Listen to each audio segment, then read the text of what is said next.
Dans une ambiance particulièrement lourde, Lucrezia entre furieuse dans la chambre de sa fille, Maripace, qui est tranquillement en train de se préparer. La dispute éclate immédiatement. Lucrezia l'accuse d'avoir volé le précieux collier de perles de sa grand-mère Carlotta. Maripace ne cherche même pas à nier.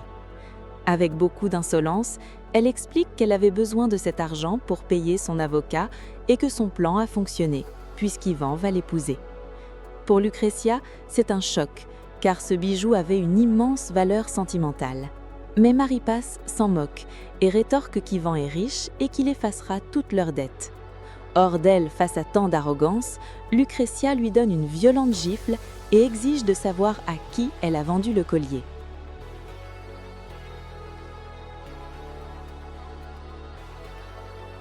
Pendant ce temps, dehors, la tristesse est immense.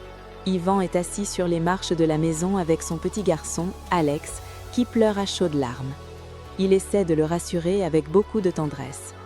Il lui explique que même s'il ne peut pas lui offrir une vie facile pour le moment, il lui donne tout son amour. Le petit s'effondre dans ses bras, terrifié par l'avenir. Son père tente de le consoler en lui promettant qu'ils verront très bientôt son grand-père Anthony et son ami Bruno. De son côté, Lucrezia essaie de réparer les dégâts et se rend chez le bijoutier qui a racheté le collier. L'homme reconnaît tout de suite le bijou de famille, mais il demande une somme astronomique pour le lui revendre, 700 000 pesos. C'est la douche froide pour Lucrezia. Au même moment, le petit Alex court se réfugier chez Caroline. Il sanglote parce qu'il vient d'apprendre qu'Ivan veut l'emmener vivre à Los Angeles et il refuse de quitter sa vie ici. Antolin essaie de le redonner le sourire en lui disant qu'un vrai bonhomme a le droit de pleurer et que sa future vie là-bas sera une belle aventure.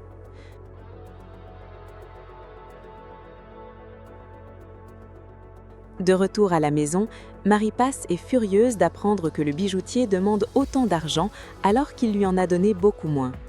Lucrezia perd patience et menace sa fille. Soit elle lui rend l'argent qui reste de l'avocat, soit elle appelle Ivan pour lui révéler qu'elle est une voleuse et une meurtrière, faisant allusion à un ancien accident. Paniquée à l'idée de gâcher son mariage, Maripace cède et lui signe un chèque de 150 000 pesos. Lucrezia apporte l'argent à Lucia et elle cherche une solution pour réunir le reste. Lucia propose de vendre sa vieille voiture, mais cela ne suffira pas. La grand-mère Carlotta entre alors dans la pièce et leur demande d'oublier cette histoire et de laisser tomber le collier. C'est à ce moment que le téléphone de Lucia sonne. C'est Ivan, mais elle choisit d'ignorer son appel. Ivan, désespéré, lui laisse alors un message vocal où il lui demande humblement son aide pour Alex. Juste après, Maripace l'appelle pour parler de leur futur mariage. Ivan la calme immédiatement, d'un ton glacial. Il n'y aura pas de fête, pas de robe blanche et pas d'église, puisqu'elle est divorcée. Ce sera juste une signature rapide devant le juge à la maison et ils partiront vivre aux États-Unis. Contre toute attente, cette perspective de quitter le pays plaît beaucoup à Maripace.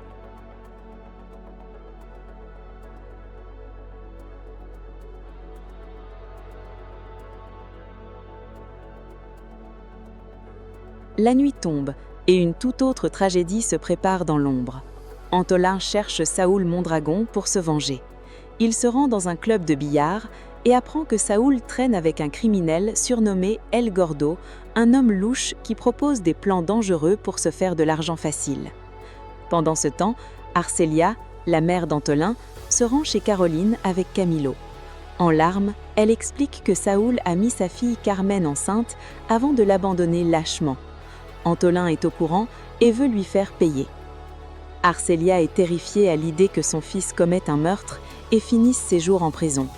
Camilo confirme que son frère peut devenir extrêmement violent quand on touche à sa famille. Caroline promet alors de lui parler pour essayer de le calmer.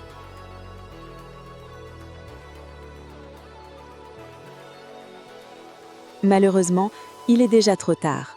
Dans une rue sombre, Saúl prend le volant de la voiture noire d'El Gordo. Antolin le suit de près avec sa voiture rouge et commence à le harceler sur la route. La voiture de Saúl perd le contrôle, fait un tête-à-queue et s'encastre dans un bloc de ciment. Le moteur prend feu instantanément. Antolin s'arrête à sa hauteur, regarde le brasier, et lâche froidement « J'espère que tu vas crever, sale type », avant de prendre la fuite.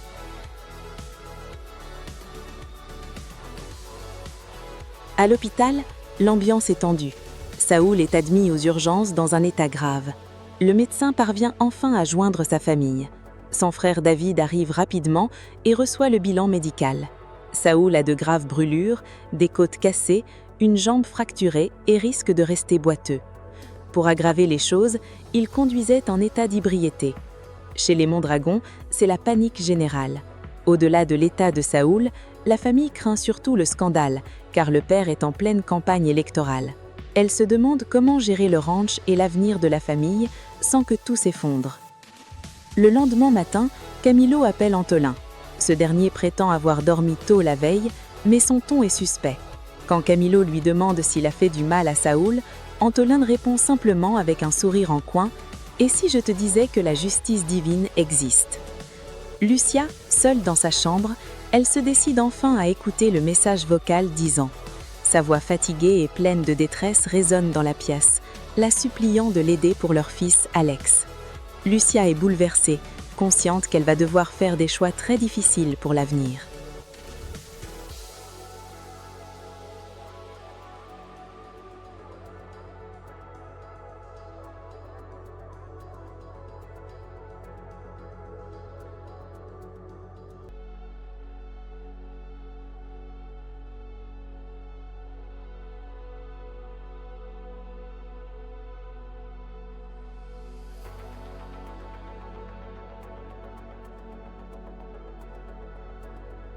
Dans une ambiance particulièrement lourde, Lucretia entre furieuse dans la chambre de sa fille, Marie-Passe,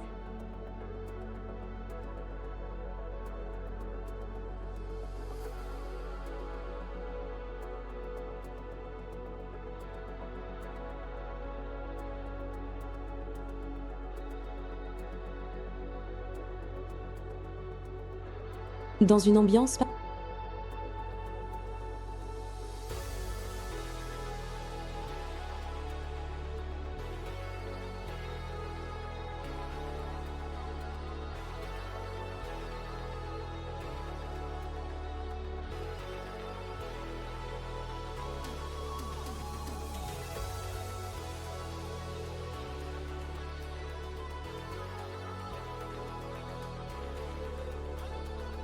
Antolin répond simplement avec un sourire en coin « Et si je te dis ?» Lucia, seule dans sa chambre, elle se décide enfin à écouter le message vocal disant. Sa voix fatiguée